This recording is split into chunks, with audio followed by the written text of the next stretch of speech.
So in today's video, I am going to share with you some really important signs to pick up on that an avoidant might ghost somebody. And do avoidants ghost just in the early stages of dating? No, sometimes they even ghost in long-term relationships, although this is much more rare.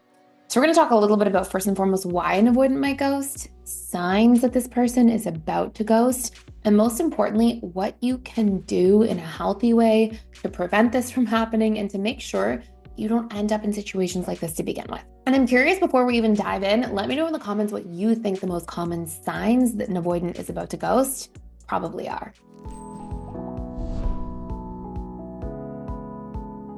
So first and foremost, if you're not already familiar with the term, ghosting is basically when somebody completely disappears from a relationship, even a situationship, without any sort of explanation. It tends to be final and sudden and often out of the blue. And, the difference between ghosting and just not responding, which is something we talked about in a recent video, and I'll link it down below, is that when you ghost somebody, you're usually in some sort of consistent interaction with them, even if it's talking to somebody once a week. But if you suddenly drop off out of nowhere, without any explanation or ending to the relationship, when there's been a consistent history there, that's when it's ghosting. Now, of course, a lot of the times you see this in dating when an avoidant is talking to somebody every day or every couple of days, and there's some sort of long-standing interaction for weeks, and a few weeks in, maybe 6 weeks, 8 weeks, even 12 weeks in, they suddenly disappear out of the blue. And this is a fairly rare phenomenon in the landscape of dating, but it's becoming more and more prevalent, and some statistics are indicating around 10% of people ghost on a fairly regular basis. So it is something to definitely keep in mind and pay attention to. Now, of course, when somebody gets ghosted, it leaves them confused, lost, sad, without answers, and with many questions. And a lot of the reasons that this tends to happen in regards to an avoidant attachment style are because they feel emotionally overwhelmed and they don't know how to talk things out or communicate things through. So they just retreat, and they're basically a turtle going into their shell. They just retreat and think, okay, I'm not going to deal with this. Or they may have this huge fear of confrontation that causes them to feel like, I don't know how to address this problem. I don't want to communicate or hash it out. It feels too vulnerable. And they even tend to assume that when other people get ghosted, it's not that big of a deal, because if an avoidant themselves gets ghosted in early days of dating, it's not heartbreaking for them the vast majority of the time. They can kind of bounce back quickly and move on. They have a little bit of confusion and uncertainty, but because we as human beings tend to project and assume that other people would feel as we feel, dismissive avoidants often think, oh, this wouldn't hurt me that much, so it's not that big of a deal to somebody else, when of course, that's not the case. And you'll generally see that dismissive avoidants leading up to ghosting have really clear signs that there may be a potential ghosting situation on the horizon. Now, there are 5 major signs here in general, okay? The first sign is that the communication starts to peter off. So you may see like, okay, you used to talk twice a day. And now you talk once a day, and then once every other day, and once every third day. And, often what they're doing in that particular case is the slow fade, right? And by the way, when I'm telling you the roots of why dismissive avoidance ghosts, I'm not telling you it's okay, right? Ghosting isn't okay. We should definitely have a conversation with somebody. And I will say, we did do another video about if ghosting is ever okay, or if just not answering is ever okay. And we did talk at a very high level just about, well, if it's your ex and you haven't talked to them in a year and they say happy birthday, you don't have to answer them, right? There can be an appropriate place to not answer somebody, but ghosting, when it's especially painful and not okay, is when there's a long-standing history of consistency, and out of the blue, somebody just withdraws completely without any kind of explanation. And of course, that's really, really painful and not appropriate. But some other signs, okay? So number 1 of 5, the communication peters off, okay? Number 2 of 5, the communication gets shorter and shorter. So maybe you used to have phone calls. Now you're not having phone calls. Maybe you used to have longer messages back and forth. Now they kind of have 1 word or 1 sentence answers. They often think when this is happening, like they're giving the signs and things are growing apart and they're shutting things down. But again, I can't tell you how many times I've had conversations with people on the receiving end of these types of interactions who had no idea that any kind of ghosting was coming. Number 3, you may see that they start doing things to indicate deactivation. Okay, so they indicate, if you make plans, they say, yeah, I don't know, let me get back to you. I don't know if I can do that. Yeah, I don't want to think about that right now. And they keep trying to basically create more and more distance over time.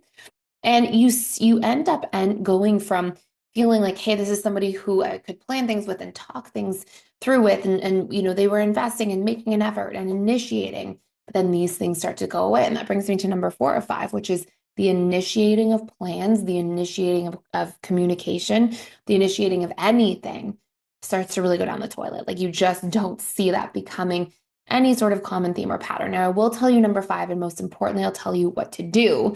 But I just want to let you know really briefly that we are doing this. We do this very rarely. We're doing this for this particular month. We may never do it again. A 7-day free trial plus. If you sign up for a 7-day free trial and check out the personal development school absolutely for free, at the end of your trial, if you don't want to stick around, you still get to keep a course called Attachment Styles and Sex. It's all about attachment styles and intimacy. It talks about the different patterns and themes with each attachment style, the things that trigger them, that they're scared of, things that are meaningful or important to them. And you get to keep that. It's about a $200 value, completely free for life, just for checking out the 7-day free trial and seeing what's in the school. So I will put that link down below. Hopefully that's something that helps you on your journey. If you're confused about maybe some of your own themes or patterns or somebody else's, it's one of the most requested courses that we have people ask questions about. So I figured, you know what, why not just let people have, the ability to really gain some deep insight into this by going deep into the topic. So we'll leave that link down below.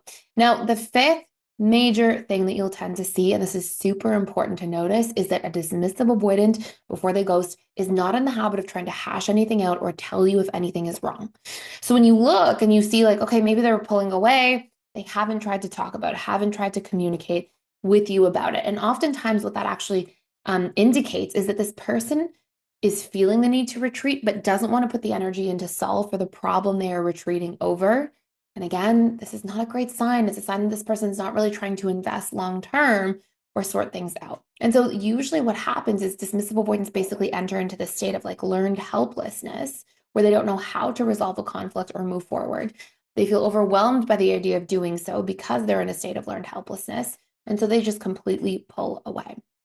So what can you do if you're on the receiving end of this and you're feeling like you're in pain or you're searching for answers or you're hurt? Well, one of the most important things to do is when you see these signs, address them directly.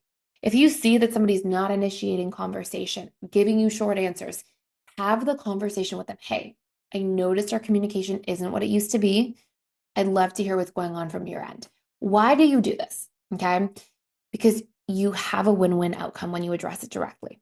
Number one sign, or number one output, I guess you could say, is that the dismissive avoidant, they're either going to just retreat then, and then you can have your questions answered. They can say, okay, I don't know if I can continue doing this. Okay, why? What led up to this? And at least if this was going to be the pattern or theme that was going to happen anyways, you get closure, you get answers, you get to realize, especially if you're more anxious leaning, a lot of fearful avoidance and especially anxious attachment styles take so much fault of a relationship ending on themselves. And so you'll actually hear, hey, maybe it's not about you not being good enough or not being lovable or doing a good enough job, but maybe it's about this person in their own emotional domain and what they're capable of giving. And so you get the opportunity to get that sorted out early and have closure and be able to move on. But number 2, if this person had any shot or chance of wanting to hash things out and talk things through, by you addressing it directly, it encourages them to do so. And so you either make space for the relationship to grow by you being somebody who grows and takes that initiating step forward to say, hey, what's going on here? And here's what I'd love for us to work on and do moving ahead. Best case scenario, the dismissive avoidant gets out of their own learned helplessness and it's like, okay, yeah, we can talk about this and we can solve problems, and that helps them grow with you. Or worst case, you end up just not wasting your time in the gray area for a long period of time where this person was slowly retreating anyways.